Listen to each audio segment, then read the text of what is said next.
I sanded it down just actually with a quick once over with some 150 grit, and that's really all it needed. It was pretty good to start with. One drawback to these is you really do need to part off both ends. So what I do is I part them down. I must have it probably close to a 1/16 of an inch, maybe a little more. And I'll just cut that off with a knife after I remove it from the lathe. One thing we have to do now is to draw a diagonal here so we know where to make the cut. And I'll just take it from the edge of one of the pommels to the edge of the opposite pommel,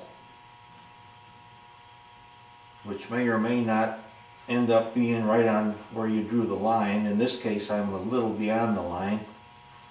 And then just draw your diagonal mark, and that's where we'll make the cut on the bandsaw to separate the two door stops. Now we can remove it from the lathe.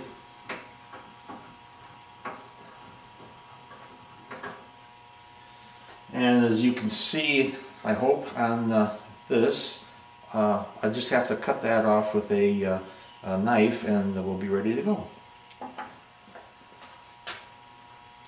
I'll just use a razor knife. You can use anything, even a sharp chisel, and just cut it around.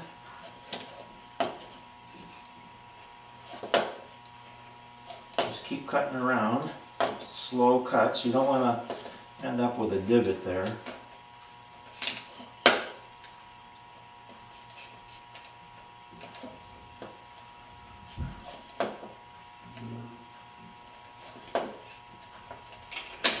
There we go. And just carve that off a little bit. Same thing on the other side. I think this side I got a little closer, so this one may go a little faster.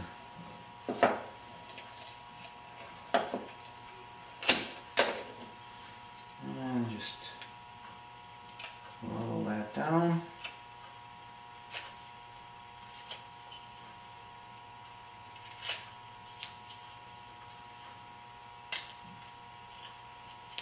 Okay, I'll just take some 150 grit paper and give that a quick rub down.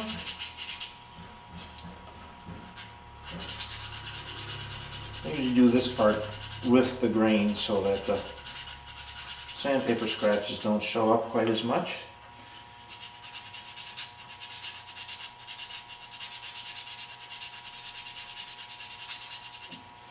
Yeah, that should do it for that. And we can take that over to the bandsaw and make that cut. Okay, I usually just freehand cut it. I suppose you could make some kind of a jig or angle a guide of some sort, but it's just as simple to buzz it off that way. Here we go.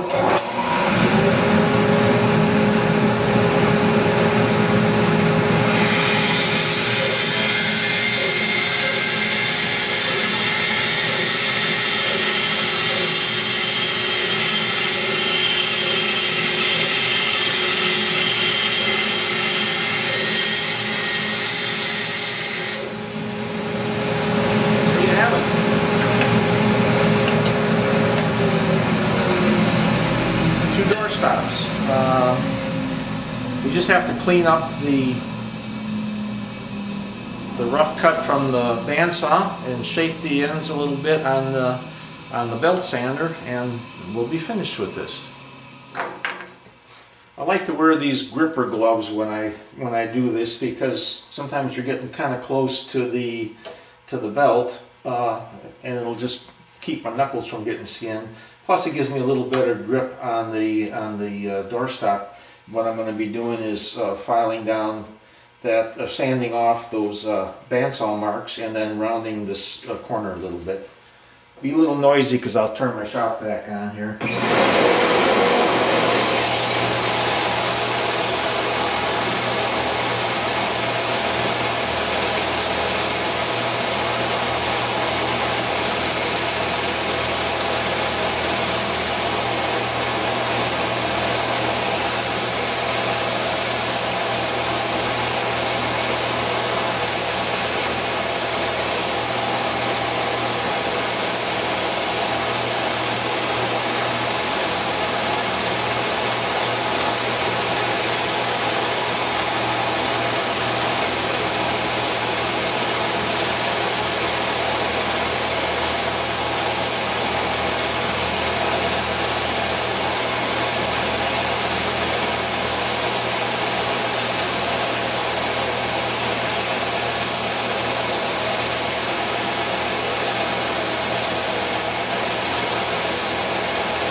And a little light hand sanding of the very tips just to smooth those out. They're so thin that I shape them a little bit on the belt sander, but to really do a nice job, the thing removes too much wood too fast. So I just give them a little light rounding and sanding on the very tips,